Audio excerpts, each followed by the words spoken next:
سلام تعني هابلي كبرات تعذبتي كمي كأنيكم كمي تصنيحكم خمس فلت زنجبل أو كشنا زي فلة نسأل عليكم نغانزا كم قدام المفتاحين تكملوا تأمروا تخليوا مبزحتنا دما زنجبل تعنا تراي كم زهبنا أمن جن حدا سنبر حقي كنقرأكم إياه تفضلوا زنجبل نقالي سبات كابرا بحقو قدعاتي بزح باركس تختاتلتي أبزا فيديو زيا زنجبل أبسب النت نازل لو شدش تعبيتي تعنا وروحاتات كنقرأكم إياه بتوسع خدماتهم مبزحتنا بزي فلات النصرحهم أربعة حدا جنياتات جيجاتات زنجبل أبن نتكامو يغون أبن نولعو ويكعا كم قمم أبن نتكامو أزوم أربعة عينت سبات خنقاقن نرئينا سلازم تأيوم الصوب بدن بخرينا بدحريقا أزوم أربعة عينت سبات دما نمنتاي بتنقاقا خطقامو زلوو كنرئيو منا ويدما كتقامو يولومن انولوم سباتك كم يزولو سباتيو ويكعا انمنيو كنرئينا مالتيو كسام وداتا سايصنحو سناي صانحيت امبار قدمنا بتزرزر متاونا حانت ازيا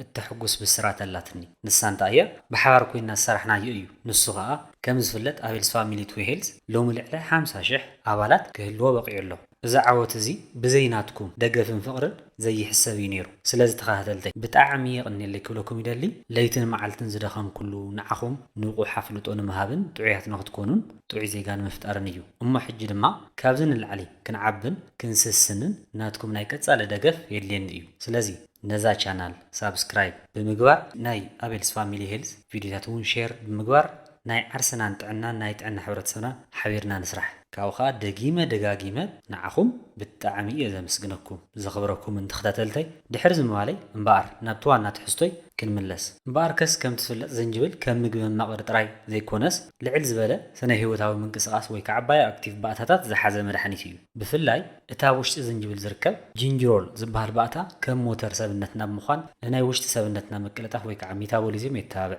እዚ ማለት ንምሕቃቅ ምግቢ የቀላጥፍ ጥራይ ዘይኮነስ መዓንት ኣና ነቶም ኣብ ምግቢ እንእክቦም ቫይታሚናት ብዝግባእ ንኽመጦም ባይታ የጣጥሕ ዑደት ድማ ናብ ኩሉ ክፍልታት ሰብነትና ብፍላይ ድማ ናብቶም ኣናእሽቱ ሰራውር ደም ወይ ከዓ ካፒላሪስ ብዝግባእ ንኽባፃሕ ብምግባር ንኩሎም ዋሂታት ሰብነትና ህይወት ይዘርኣሎ ዘንጅብል ነቶም ኣብ ውሽጢ ደምና ብምኽንያት ዘይጥዑይ ምግቢ ወይ ከባቢያዊ ብከላ ዝእከቡ መርዛማ ነገራት ዝተረፉ ባእታታት بمفلاي بمللاي بمنجد رسحات نخوصو منجد يسرق إذا مالت زنجبل نتي كلاليتنا تسلام كبدنا نمرزام نجرات نمسراي زجبرو وتعري بمكلال نتوم رسحات زحزو فسستي كابسبنتنا بزقل تفن خوصو يتابع مالتيو إذا تفتراو ناي صريت مسرح زي نتأب تسلام كبدنا أوش تسراور دمنا زتأكبه مرزا مبقاتات بمدراز ويكع بممخان سمنتنا كابتي نور من قصاص زعكتو رسح نجرات ناس اخون يقورو زريت زي نتي ابوش تسراور دمنا زعقرقر سبحين مرزا مان زخونه طرف بقاتات بمصراي دمنا بنصورم بقلطفن نخزاور يحجز زريت زي دما ايو نتي بسانكي اكوب مرزا ما نجرات تسمعنا نجر دخامن حسام سبنتنا ندقاس مسانن بزادنق منقد وقيدو نسبنتنا ملسو زنقاقحو حدش ساعات زرالو زنجبل بزي عرفتن الصرحو واحيتات سبنتنا بمصراي كم بحدش بنطفت نخسرحو عبينا من نقاق حيلي يوسخلو يخون انبر ازي حيال ساعات ازي حد عبي تنقاق يلو ايو زنجبل بوادو وي اب طرح خبدنا كنوسدو خلنا اتحيال بهاريو مستي تافافي ويكع تهواسي زخونه مندق ጨጓራና ስቶማክ ላይኒንግ ይጋጨው እዝርክብ ዚ ኣብ ውሽጢ ከብዲ ልዑል ሙቀት መርርነት ስለዝፈጠር ነቲ ጨጓራና ከም አሲድ ንኽከላኸል ዘውፅኦ ሙከስ ወይ ከዓ መከላኸል ፈሳሲ ወይ ከዓ መከላኸሊ ይፀውጦ እዩ ሳዕቤን ድማ ቀሊል ኣይኮነን እቶም ድሮ ተኣፈፍቲ ዝኾኑ ክፍልታት ሰብነትና ክጥቁዑ ይጅምሩ እዚ ድማ ናብቲ መሪር ቀሓርን ምንዳድ ወይ ከዓ አሲድ ሪፍላክስ የምርሕ ብተወሳኺ ንነዊሕ እዋን በባዶ ከብዲ ወይ ካብ መጠን ንላዕሊ ምስ ንጥቀመሉ እቲ ሓያል ጀንጅሮል ዝበልናዮ ባእታ ኣብ ውሽጢ ዝንጅብል ዝርከብ ነቲ መንደቕ ጨጓራና እናበልዖ ስለዝኸይድ ናብ ቁስሊ ጨጓራ ወይ ከዓ አልሰርስ ወይ ድማ ናብ ተቐጻሊ ናይ ከብዲ ዕግርግር ክሰጋገር ይኽእል እዩ ስለዚ ዝንጅብል ከም መድሓኒት ክንጥቀመሉ እንተደሊና ወይ ቅድሚኡ ሓደ ነገር ክንበልዕ ኣለና ወይ ድማ ምስ ካልእ ከም መዓር ዝኣመሰሉ ነገራት ብምሕዋስ ነቲ ሓይሉ ክንህድኦ ይግባእ ረብሕኡ ንኽንረክብ ጥንቃቐ ኣዝዩ ኣገዳሲ እዩ ብዙሓት ሰባት ዝንጅብል ይፍውስ እዩ ብምፍላጥ ጥራሕ እዞም ኣርባዕተ ጌጋታት ብምግባር ጥዕንኦም ኣብ ሓደጋ የውድቑ ቅድሚቶም ጌጋታት ምዝራብና ዝንጅብል ብልክዕ ብብልሓት እንተጠቒምናሉ ዝህበና ረብሓታት ክንርኢ እስኪ ንሞክር ከም ዝፍለጥ ናይ ዝንጅብል ጥቕሚ ብዙሕ እዩ ግን ካብዚ ካብቶም ብዙሓት እቶም ወሰንቲ 6 ዓበይቲ ረብሓታት ንርአ ቀዳማይ ጥቕሚ ዝንጅብል ኣብ ንርኢ ንምሕቃቕ ምግቢ እዩ። ዝንጅብል ነተን ማዓንጣና ዘሎ ጨወራታት ብምዝናይ ምግቢ ብቐሊሉ ንክሓልፍ መንገዲ ይፀርግ። እዚ ተኣምራዊ ተኽሊ እዚ ነቲ ንምሕቃቕ ምግቢ ዘድልዮ ኢንዛይም ከም ዘነቃቅሖ ብምግባር ምግቢ ኣብ ከብዲ ተዓጊቱ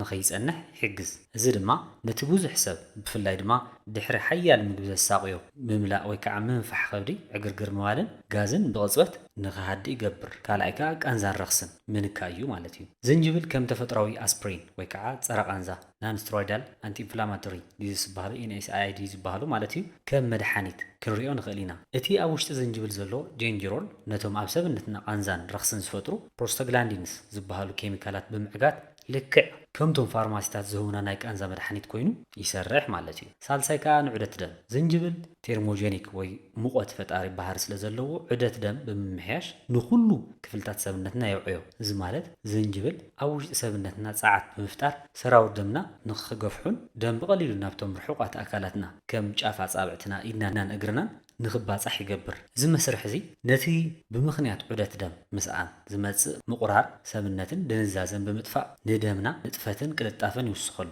ብፍላይ ኣብ እዋን ዛሕሊ ሻሂ ዝንጅብል ምስታይ ንውሽጣዊ ሙቐት ሰብነትና ንምዕቃብ ዋሂተትና ዝያዳ ኦክሲጅን ንኽረኽቡ ብቁልጡፍ ንኽነቃቅሑን ዓብዪ ደገፍ ይኸውን። ራብዓይ ጥቕሚ ዝንጅብል ኣብ ንርኢ ድማ ንሽኮር ደም ምቁፅፃር እዩ። ዝንጅብል ድሕሪ ምግቢ መጠን ሽኮር ደም ሃንደበት ንኸይውስኽ ብምግባር ንሰብነት የረጋግእ። እዚ ተኣምራዊ ተኽሊ እዚ ነቶም ኣብ ሓደጋ ሽኮር ዘለዉ ወይ ሽኮር ዘለዎም ሰባት መጠን ኢንሱሊን ሰብነቶም ብዝግባእ ንኽዓዩ ብዝግባእ ንኽስተኻኸል ብምሕጋዝ ዓብዪ ረብሓ ኣለዎ። ሓምሻይ ወሳኒ ጥቕሚ ዝንጅብል ኣብ ንርኢ ድማ ምክልኻል ዓቕሚ ሰብነትና ይውስኽ። ኣብ ውሽጢ ዝንጅብል ዘለዉ አንቲኦክሲዳንት ንሰብነትና ካብ ባክተርያን ቫይረስን ዝከላኸል ሓያል ዕርዲ ይሃንፁ።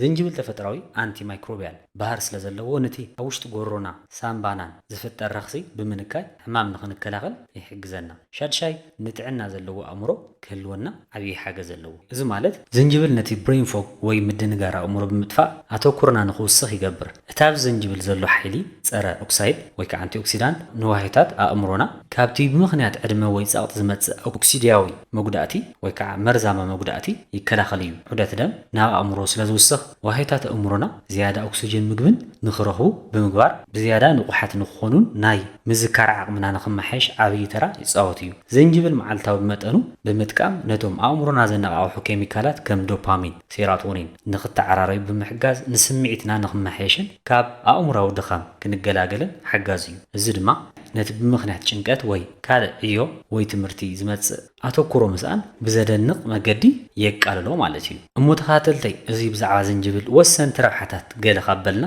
ሕጂ ናብቲ ወሳኒ ዝኾነ ሓበሬታ ክወስደኩም። ንሱ ድማ ከምቲ ዕንቱ ክብል ዝሓበርክዎ ብዙሓት ሰባት ዝንጅብል ይፍውስ ምዃኑ ጥራሕ ብምፍላጥ እዞም ዝስዕቡ 4 ዓበይቲ ጌጋታት ብምግባር ጥዕንኦም ኣብ ሓደጋ ከውድቑ ይረአዩ እዮም። እቲ ቀዳማይ ጌጋ እንታይ እዩ? ኩሉ መዓልቲ ኣዝዩ ዝበረኸ ወይ ከዓ ብዙሕ ሻሂ ዝንጅብል ምስታይ። ገሊኦም ሰባት ዝንጅብል ስለ ዝፍውሶም ጥራይ ልክዕ ከማይ ክጥቀሙሉ ይፍትኑ። ይኹን እምበር እቲ ሓይሊ ኬሚካላዊ ባህሪ ዝንጅብል ንማዓንጣናን ንጨጎራናን ከብስብሶ ይኽእል እዩ። ብፍላይ ድማ ነቲ ኣብ ውሽጢ ሰብነትና ዘሎ ተፈጥሯዊ ሚዛን ብምዝባዕ ናይ ድቃስ ምስኣን ናይ ልቢ ትርታ ምውሳኽ ከስዕብ ይኽእል እዩ። ሻሂ ዝንጅብል ቀፃሊ ምስታይ ነቲ ኣብ ደምና ዘለዎ መቕጠኒ ባእታታት ብምብዛሕ ንሰብነትና ንሓደጋ ምፍሳስ ደም ከቃልዖ ይኽእል እዩ ማለት እዩ። ካልኣይ ጌጋ ብንርኢ ድማ ከም ጌንጌር ሾት ጌርካ ብበዝሒ ምውሳድ። እዚ ኣብዚ ግዜ ልሙድ ኮይኑ ዘሎ ኣጠቓቕማ ንሰብነትና ሃንደበት ልዑል መጠን ዝንጅብል ንኽረክብ ይገብሮ። እዚ ድማ ነቲ ተሃዋሲ ዝኾነ ቲሹታት ጎርና ሻምቦቆ ምግብና ወይ ከዓ ሶፋገስ ብምሕራር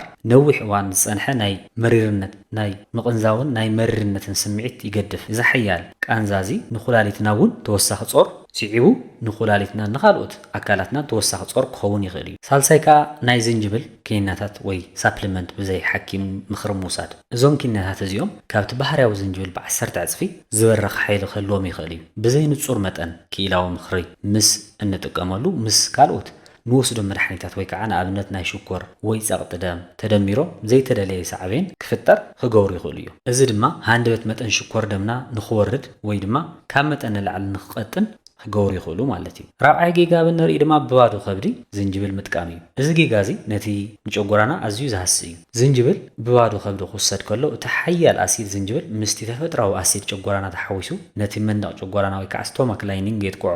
እዚ ድማ ናብ መሪር ቃሓር ምቁራፅ ከብድን ኣብ መወዳእታ ድማ ናብ ቁስሊ ጨጎራ ወይ ከዓ ኣልሰር የምርሕ። ስለዚ ኩሉ ግዜ ምስ ምግቢ ወይ ድማ ድሕሪ ምግቢ ምውሳድ ይምከር እምበኣር እዚኦም ጌጋታት እዚኦም ክንገብሮም ከም ዘይብልና እናሓበርኩ ናፍቲ ኣወሳስዱን ወይ ከዓ ከመይ ክንወስዶ ንኽእል ዝብል ድማ ናብኡ ከብለኩም። ዝንጅብል ተፈጥራዊ ስለ ዝኾነ ጥራይ ንኩሉ ሰብ ብማዕረ ኣይስማማዕን እዩ። ስለዚ ዝንጅብል ኩሉ ድዩ ክወስዶ ዘለዎ እንተኢልና ኣይፈኣለን እዩ ማለት እዩ። ስለዚ እዞም ዝስዕቡ ዝንጅብል ቅድሚ ምጥቃሞም ወይ ምስ ሓኪሞም ከማኽሩ ወይ ድማ ፍሉይ ጥንቃቐ ክገብሩ ይግባእ። ቀዳማይ ሕማም ጨጎራ ወይ ከዓ ቁስሊ ጨጎራ ዘለዎም ሰባት ማለት እዩ ወይ ከዓ ጋስትራይትስ ወይ ቁስሊ ጨጎራ ዘለዎም ሰባት ብጥንቃቐ ክወስድዎ ኣለዎም። ዝንጅብል ሓያል ፀረ ርክሲ ባህሪ እኳ እንተሃለዎ ነቲ ድሮ ተሃዋሲ ወይ ከዓ ተኣፋፊ ዝኾነ መንደቕ ጨጎራ ግን ብዝኸፍአ ከሕርሮ ይኽእል እዩ። እዚ ድማ ነቲ ኣሰቃቂ ቃሓርን ስምዒትን ምቅፃልን ኣብ ውሽጢ ከብዲ ዝፈጥር ድፊት ቃንዛን ይውስኾ። እቶም ናይ ቁስሊ ጨጎራ ዘለዎም ሰባት ድማ ዝንጅብል ነቲ ቁስሊ ብዝያዳ ከም ዝለዓለ ብምግባር ነቲ ቁስሊ ብዝያዳ ቃንዝኡ ብምውሳኽ ወይ ከዓ ናብ ዝለዓለ ቃንዛ ብምውሳኽ ናብ ዘይተደለየ ሕዱር ሕማም ክሰጋገሩ ስለ ዝኽእሉ ምጥቃም ከቋርፁ ወይ ድማ ብዝወሓደ መጠን ጥራይ ክወስዱ ይግባእ። ካልኣይ መድሓኒት መቕጠኒ ደም ዝወስዱ ዝንጅብል ተፈጥራዊ አንቲኮአጉላንት ወይ ድማ ብለድ ቲነር ወይ ከዓ መቕጠኒ ደም ተባሂሉ ይፅዋዕ። ስለዚ ከም ዋርፋሪን ወይ ከዓ ወይ አስፕሪን ዝኣመሰሉ መቕጠኒ ደም መድሓኒት ምስ እትወስዱ ወይ እትወስዲ ወይ እትወስድ እንትኾንካ ዝንጅብል ተወሳኺ መቕጣን ደም ስለ ዝፈጥር ኣብ ውሽጢ ኣብ ሰብነትና ብቐሊሉ ከይደሚ ወይ ድማ ንሓደጋ ምፍሳስ ደም ወይ ከዓ ንውሽጣዊ ደም ምፍሳስ የቃልዕና። እዚ ድማ ብፍላይ ድማ ድሕሪ መጉዳእቲ ወይ መጥባሕቲ ደም ጠጠው ንኸይብል ዓብይ ዕንቅፋት ክኸውን ይኽእል እዩ። ስለዚ መድሓኒት መቕጠኒ ደም ተወስዱ ሰባት ብጥንቃቐ ምስ ሓኪምኩም ምስ ክኢላ ጥዕና ተማኺርኩም ተትወስድዎ ይምከር ማለት እዩ። ሳልሳይ ትሑት ጸቕጢ ደም ወይ ከዓ ሎው ብለድ ፕሬሸር ዘለዎም ሰባት ዝንጅብል ንሰራውር ደምና ብምርጋእ ጸቕጢ ደም ንኽቅንስ ይገብር። እቶም ድሮ ትሑት ጸቕጢ ደም ዘለዎም ሰባት ዝንጅብል ብበዝሒ ምስ ዝጥቀሙ እቲ ጸቕጢ ደሞም ካብ መጠን ንላዕሊ ወሪዱ ናብ ርእሲ ምውጣር ድኻምን ኣብ ገሊኡ እዋናት ድማ ናይ ምስሓት ስምዒት ከብፅሖም ይኽእል እዩ። ስለዚ ደምኩም ትሑት እንተኮይኑ ዝንጅብል ጥንቃቐ ይሓትት ወይ ብጥንቃቐ ክትጥቀሙ ይላቦ። ራብዓይ ጥኑሳትን ዘጥበቡ ኣዴታትን ከም ዝፍለጥ በተለይ ኣብ እዋን ጥንሲ ዕግርግር ምባል ጨጎራ ነገር ኣሎ።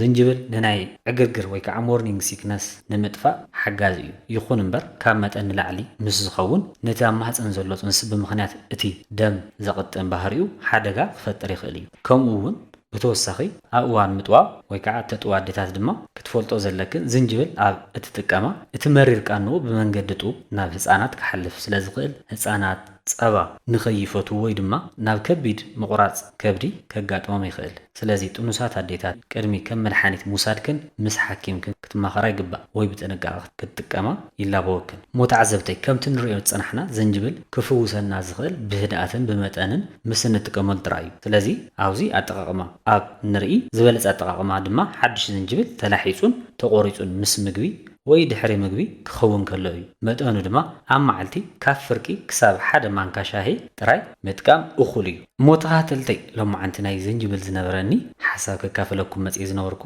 እዚ ይመስል። ኣብ መወዳእታ ንስኹም ከዝንጅብል ከመይ ኢኹም ትጥቀሙሉ ወይ ካብዞም ዝጠቐስኩ ወጌጋታት ትሰርሑ ነርኩም ዶ?